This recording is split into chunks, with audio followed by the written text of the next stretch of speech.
today. He possesses weapons of terror. The regime may be gone, but the fighting has not ended. The American people know that Saddam Hussein has weapons of mass destruction. Nor has the search for illegal weapons. With respect to chemical weapons, that we know Iraq today they not only have had has a stockpile of between 100 and 500 tons of chemical weapons agent. Weapons the Bush administration is sure Saddam possessed. That is enough agent to fill 16,000 battlefield rockets. We know they not only have had them, but that they've used them. But to this day, there is still no smoking gun. The Iraqi regime continues to possess and conceal some of the most lethal weapons ever devised. Tonight, Saddam's weapons. Where are they? From ABC News.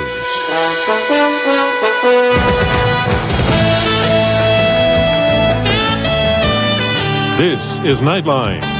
Reporting from Washington, Chris Bury. The stages of this war have been defined in a series of vivid images. Only 4 weeks ago, the fireworks over Baghdad marked the opening gambit of the war.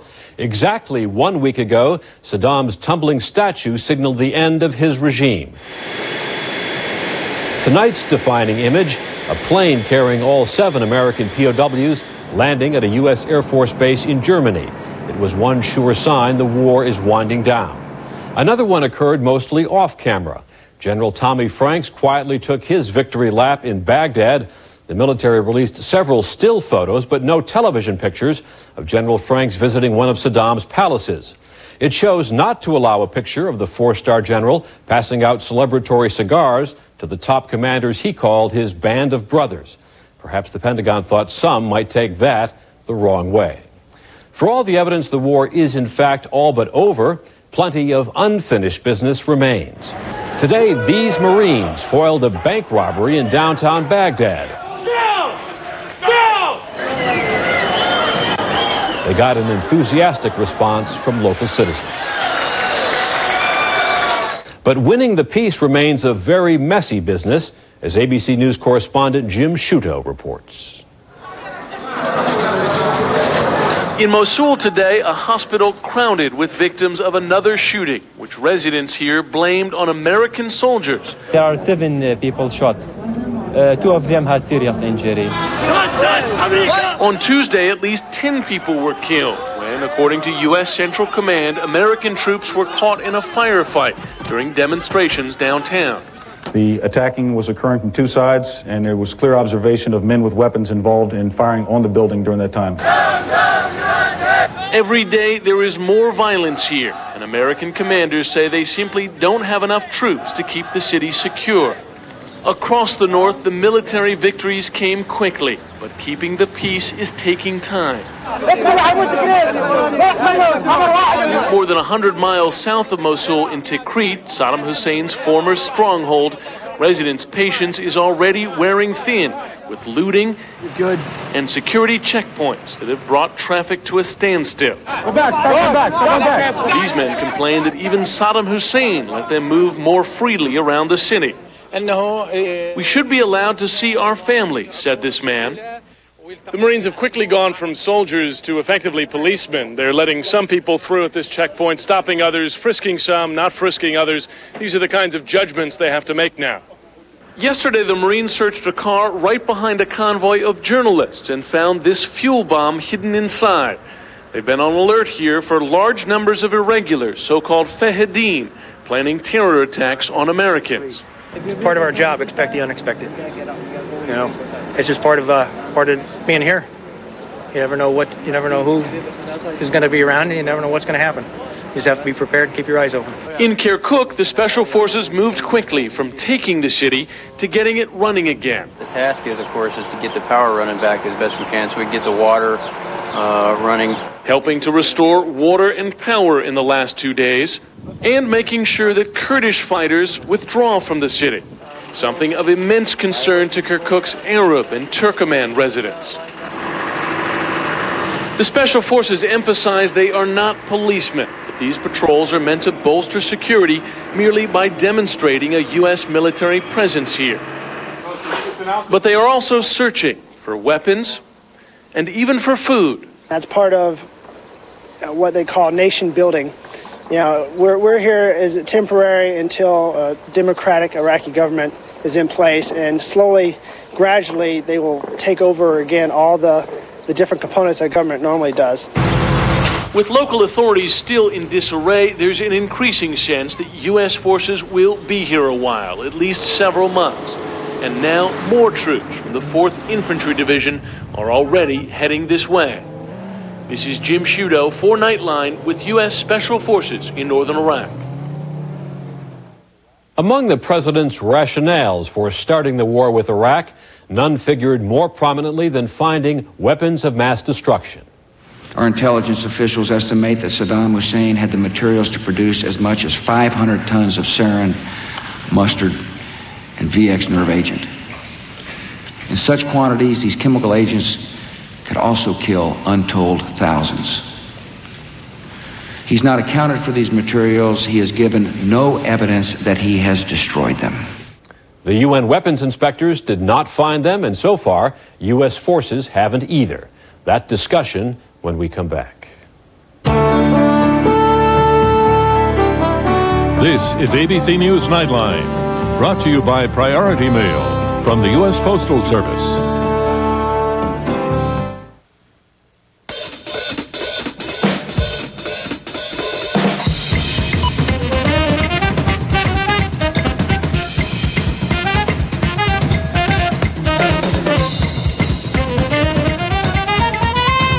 Are you paying too much for shipping? Priority Mail Service is dependable delivery starting at just $3.85. Maybe that's why we deliver more business packages than any two-day service. Priority Mail from the United States Postal Service. Now at Sears, it's the last 3 days to look for our lowest prices of the season. All Craftsman is on sale. All shoes are on sale. And all dress wear is on sale. It's the last 3 days to look for our lowest prices of the season. Sears, where else? It's a beautiful morning.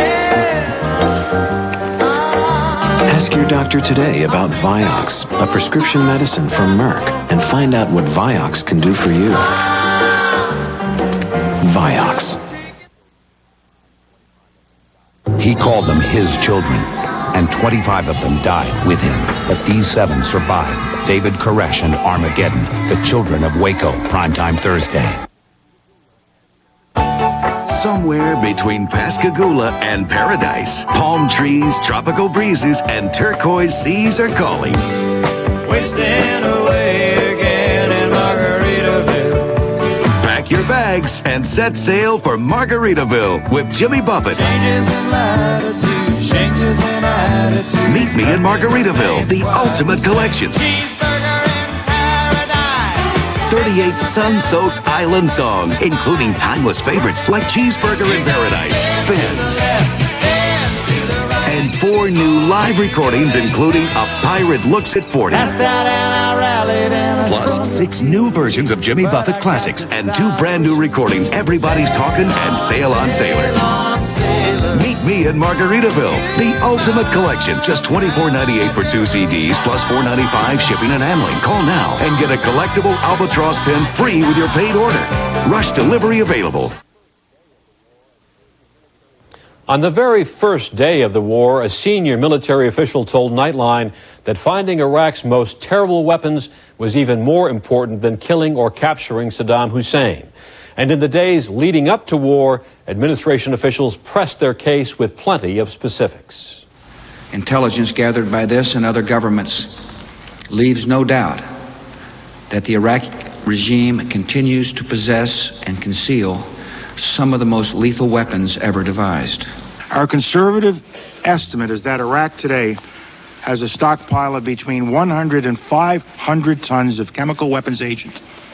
That is enough agent to fill 16,000 battlefield rockets. The United Nations concluded in 1999 that Saddam Hussein had biological weapons sufficient to produce over 25,000 liters of anthrax. Enough doses to kill several million people. He hasn't accounted for that material. We have diagrammed what our sources reported about these mobile facilities.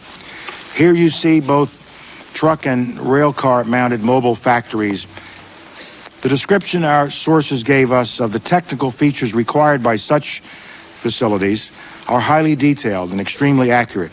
Ladies and gentlemen, these are sophisticated facilities. For example, they can produce anthrax and botulinum toxin. Since the war began, American troops have discovered thousands of conventional weapons, and they've come across suspect sites, including stockpiled chemicals at an agricultural facility. But so far, no confirmed finding of weapons of mass destruction has been made public. We are not going to find them, in my view, just as I never believed the inspectors would. By running around, seeing if they can open a door and surprise somebody and find something. Because these people have learned that they can live in an inspection environment. The Iraqis did. They functioned in that environment. They designed their workplaces to do that. Things were mobile. Things were underground. Things were in tunnels. Things were hidden. Things were dispersed. Now, are we going to find that? No, it's a big country. What we're going to do is we're going to find the people who will tell us that, and we're going to find ways to encourage them to tell us that. Joining me now to help us understand this issue, Joseph Cirincione, the director of the Non-Proliferation Project at the Carnegie Endowment for International Peace. Mr. Cirincione spent 9 years working for the U.S. House of Representatives as an advisor on national security policy issues to various congressional committees. And David Albright is the president of the Institute for Science and International Security. Mr. Albright is a former analyst and inspector who monitored Iraq's nuclear program from 1992 to 1997. Mr. Albright, we just heard from various top administration officials a very lengthy list of large quantities of biological and chemical weapons suspected. Does it surprise you that none has yet been found? I am surprised. I mean, the administration basically led us to believe that they would find deployed chemical weapons. And there were even reports that these weapons had been deployed to the Republican Guard, and none of this appears to have panned out. Now, I'm thankful for that, but frankly, I am surprised that nothing's been found so far. Mr. Cirincione, some of the numbers were pretty big, 100 to 500 tons of suspected biological agent, thousands and thousands of liters of anthrax and botulinum agent. Is it easy to hide weapons of that size, of that mass? It's easy to hide liters of weapons. It's easy to hide some mobile facilities, but hundreds of tons, major production facilities. Remember, the administration told us that the biological weapons program of Iraq had now been restored to a size larger than what it had in 1991, and that was a very extensive program. By now, we should have seen some signs of these production facilities, some sign of these chemicals. We've got the two top officials now talking to the U.S., but you don't really need the top officials. Workers in these facilities, janitors in these facilities should be coming to the U.S. and pointing us in the right direction. It's surprising that we don't have more information at this point. Mr. Albright, should the administration not be given the benefit of the doubt here? After all, Saddam's statue just fell a week ago. There is still shooting going on in parts of Iraq. Well, for final judgments, we do have to wait. I mean, the investigation is going to take time. I think it's in the interest of the U.S., though, to bring in international inspectors, other people who can add credibility to these findings, whatever they may be, and also provide some resources so that the findings can be accomplished much quicker. I mean, after all, we have to keep in mind that these are dangerous objects, weapons of mass destruction. The people can carry that information away, and that can be used against us later. So there is a reason to get on top of this investigation as quickly as possible. Well, the Pentagon says that it's simply too dangerous for those civilian teams to go in yet. What about the military experts who are already in Iraq looking for these sites? Well, I think there's a lot of civilians who would be willing to go in, and I think that it's important to bring in the experts as quickly as possible because often the military people just don't have the experience. And I think that's one of the reasons why we're seeing so many false positives, that they just aren't used to looking for these kinds of facilities, and the experience just isn't there. Joe, the military does have pretty sophisticated equipment. That we've seen these vehicles with their sensors and detectors. The military is trained. Do you buy Mr. Albright's argument here? Well, right now, a lot of Army officers must feel pretty similar to how a lot of UN inspectors felt about this time. About 30 days into the UN inspections, many officials here in Washington were calling them a failure, wanting to know where the weapons were. I would say about the U.S. efforts exactly what I said about the UN efforts. They need more time. It does take time to find these. It's also a question of containing whatever weapons are there. Make sure that these aren't smuggled out of the country, that somebody out of greed or fear or malice is not taking these and bringing them to the hands of people who will use them. Well, David Albright, Secretary Rumsfeld has already suggested as much, fearing that some of the weapons may have made their way to Syria. Do you have a similar concern about that? Well, I don't know the case of Syria. I mean, those reports have been there, but it's in a general concern, and that some of these assets could end up in Syria. They could end up other places, in Iran. They could end up in the hands of terrorists. And so I think that we can't necessarily stop what's already happened or take back what's already happened, but we certainly can prevent the situation from getting much worse. And in essence, created a serious problem for us in the future where a lot of Iraq's weapons of mass destruction assets could end up in the hands of terrorists. Gentlemen, we need to take a quick break. When we come back, I want to address the question of some of these suspected sites that we've seen in the war so far. A few years ago, I get this pain. It's no big whoop, just a little heartburn. Yeah, a burning, piercing fireball right here. So I cut down on the foods that bother me. I changed my diet. I worked out. Even my mom tries to help. Son, try sleeping on an incline. So I slipped some 2x4s under my bed. Oh yeah, my wife really loved that one.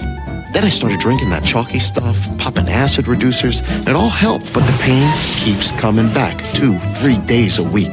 Okay, finally visit my doctor. He says it's acid reflux disease and prescribes Prevacid to help prevent the acid and heal the damage. So I take it like he says, and guess what? It really helps stop the acid pain. How's that for a happy ending? Prescription Prevacid actually helps prevent acid where it starts by turning off many of the pumps that produce it. Prevacid has a low occurrence of side effects such as diarrhea, abdominal pain, and nausea. Other serious stomach conditions may still exist. Ask your doctor for more information and if Prevacid is right for you. Help prevent the acid with Prevacid. Purchase 20 tons of steel for the factory in Milan. Piece of cake. Next. Buy 300 hydraulic assemblies for the Washington factory by Friday. Done. Ooh, best price on titanium discs in Singapore. Oh, look at this. 4 partners ready to bid. As you bore me. You guys got any light bulbs? How many pallets? Domestic or international? No, just one. I can't do one. He can't do one. .NET Connected Software helps you connect with partners. That's software for the agile business. From Microsoft. It's powerful. It's beautiful. I can see that. How did they make it so incredibly smooth? It's technical. Antonio, tonight you'll drive my car. Again? Again. Introducing the entirely new Lexus RX 330. Putting the world on notice. Again. Deion Sanders and I have motocross, bikers, music from Transplant, and Jillian Barbary. Now that seems like a little too much. And yet, too little. Jimmy Kimmel Live, coming up.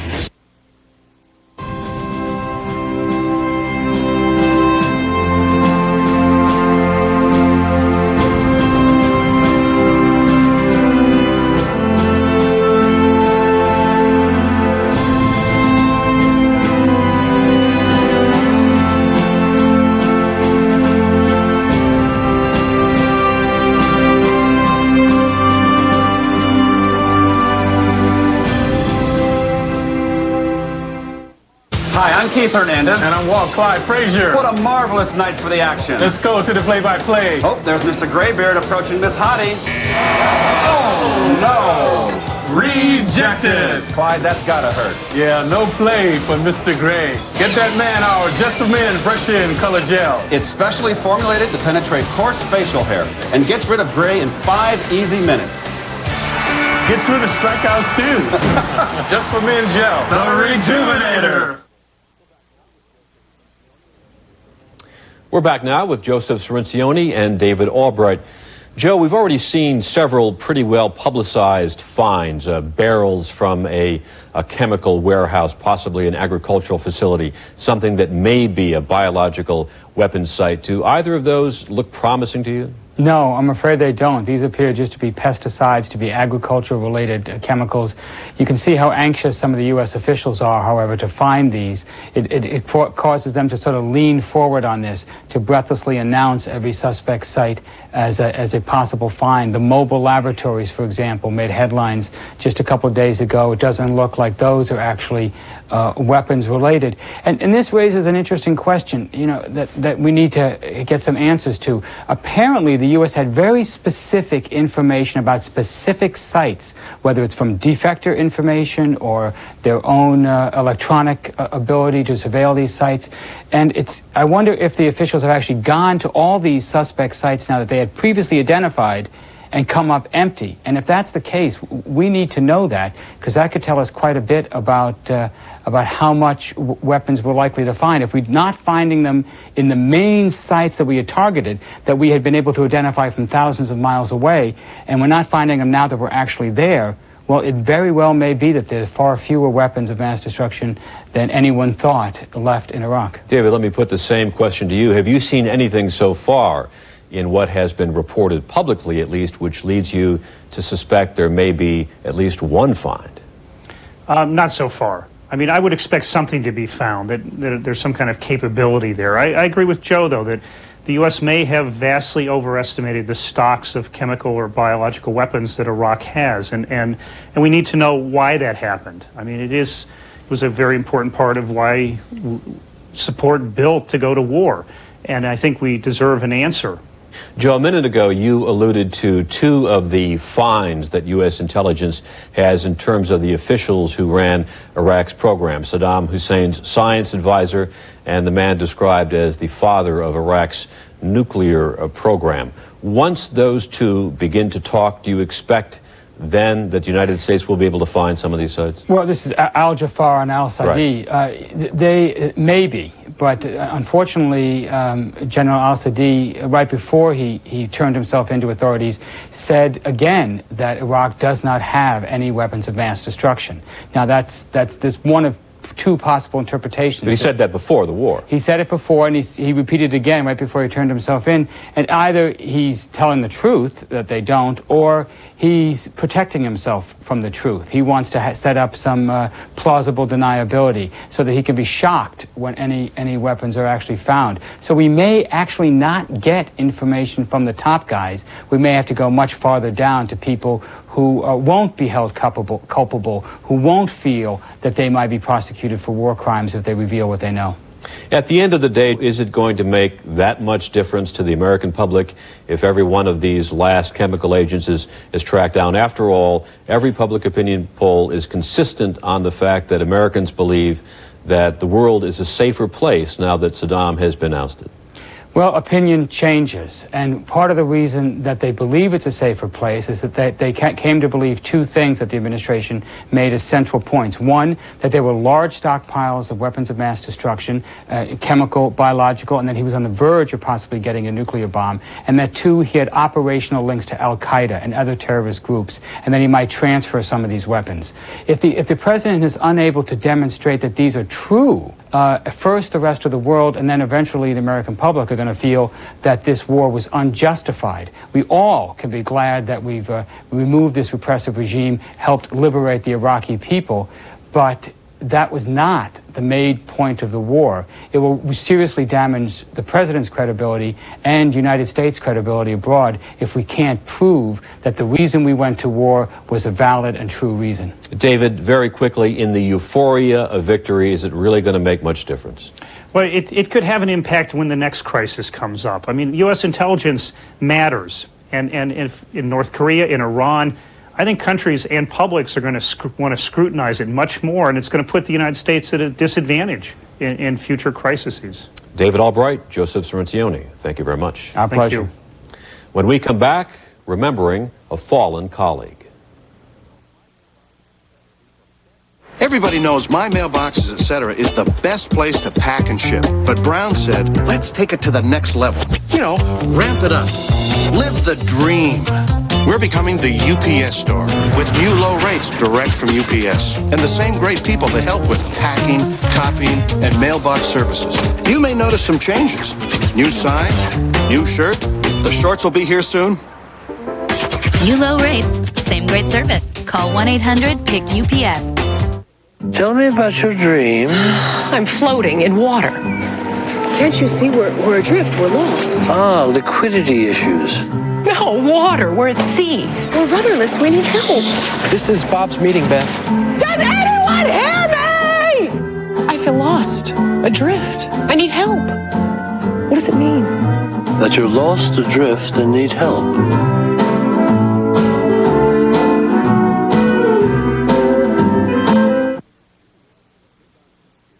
Oscar winner Julie Andrews took on 2 kids in Mary Poppins. She tackled 7 kids in The Sound of Music. But now she's met her biggest challenge. I'm Eloise. I'm 6. She's the nanny to the most mischievous kid ever. But if anyone can turn things around... What are you up to? Nothing. It's her. I love you. I love you too. A world premiere movie based on the beloved books, Eloise at the Plaza, Sunday, April 27th on ABC. At Rivergate Toyota in Nashville, we understand buying a new car or truck is a long-term commitment. We also understand that at Rivergate Toyota, we have a long-term commitment to you, our customer, to make sure that you get the service and the honesty and the integrity that you deserve. See, at Rivergate Toyota, we're building customers for life. And right now, 0% financing on brand new Camrys and Corollas. I thought dating again would be tough. He's cute. Is he younger than me? Maybe getting rid of my gray hair was just what I needed. Just for men. More than a hair color, it's a hair rejuvenator. Gray hair is shampooed away in 5 easy minutes. Vitamin Enriched Just for Men brings back a thicker, healthier, natural look. I wonder how I did tonight. Would you like to come in? Just for Men, the rejuvenator. More than 100 Americans in uniform have been killed in the war against Iraq, and at least 13 of our journalistic colleagues, including 2 Americans, have died covering it. NBC News correspondent David Bloom stood out in many ways that were remembered fondly today. Hundreds of people attended his funeral at St. Patrick's Cathedral in New York City, including Nightline correspondent John Donovan. Who's winning the war? That is a question we in this ultra-competitive business of news coverage asked constantly over the past few weeks. And sometimes what we were asking wasn't which army, but which network, which correspondent of the 500-plus embedded reporters was breaking through, making a name for himself. From the early days of the war, David Bloom was breaking through. What he did from the perch of his vehicle was partly the technology, but mostly it was David, with his enthusiasm, with his relentlessness. A term I privately made up for him years ago to describe his qualities was his Bloominosity, and that's what he had. It was all on display as he rolled across that desert. Now, David loved to win. He loved it. At his funeral today, however, his competitiveness was not a quality that was much talked about, perhaps because in our business, as in others, competitiveness often shows its mean side, its I win, you lose side. But that wasn't David. I competed against him, covering Bob Dole's run for president and covering the White House. And here's the thing. When he stomped me competitively, when he got the scoop, somehow he made me feel as though maybe losing to him was my idea. He would shrug it off as just no big deal. But when I stomped him, and it happened, sometimes, rarely, he would flash a smile that made it seem as though he was as happy for me as if the scoop had been his. That was grace. That was class.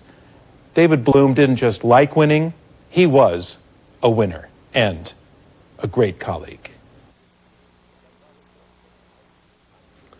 And that's our report for tonight. I'm Chris Bury in Washington. For all of us here at ABC News, good night.